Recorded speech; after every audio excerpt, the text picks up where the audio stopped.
With me now is the man who next Friday night here in the Sam Houston Coliseum will be battling the AWA champion Nick Bockwinkel, with Bockwinkel's big, broad belt at stake, this time in a no disqualification match.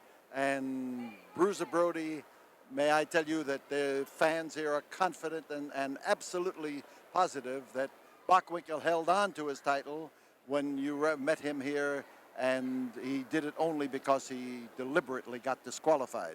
Paul, some of these people out here have been coming to wrestling for over 20 years.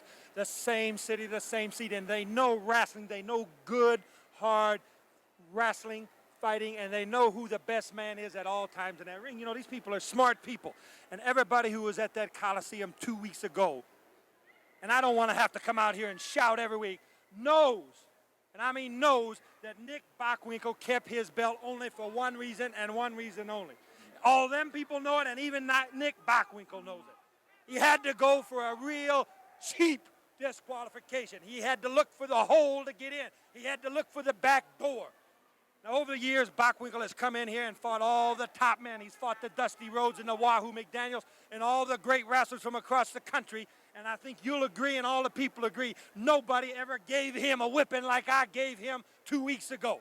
I'll agree. And I think you'll agree, and all the people out there are going to agree, that when I get him in the ring next week, and I'm not out here to make promises, I'm out here just to quote the facts. When I get him back in the ring for his AWA championship belt, it's going to be worse than it was last time, and he's going to wish he never put his name on that contract, because I'm not here to pass out threats. I'm only here to do what I'm best at, and that is win. So Bruiser Brody, a man who has a particular penchant for doing what he says he's going to do. He is a tough customer. He is in better shape than he has ever been in his entire career, and his battle with Nick Bockwinkel 2 weeks ago will long be remembered as one of the wildest of title matches.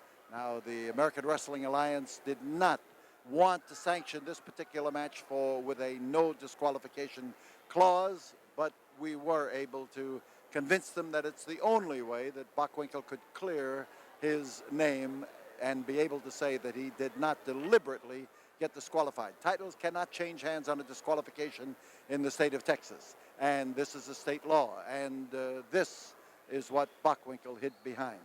But in the Coliseum next Friday night, he will have no such luxury. He will be a champion with no place to hide, and when you've no place to hide and Bruiser Brody is approaching you, may I suggest that the best thing to do is to get right out and start battling.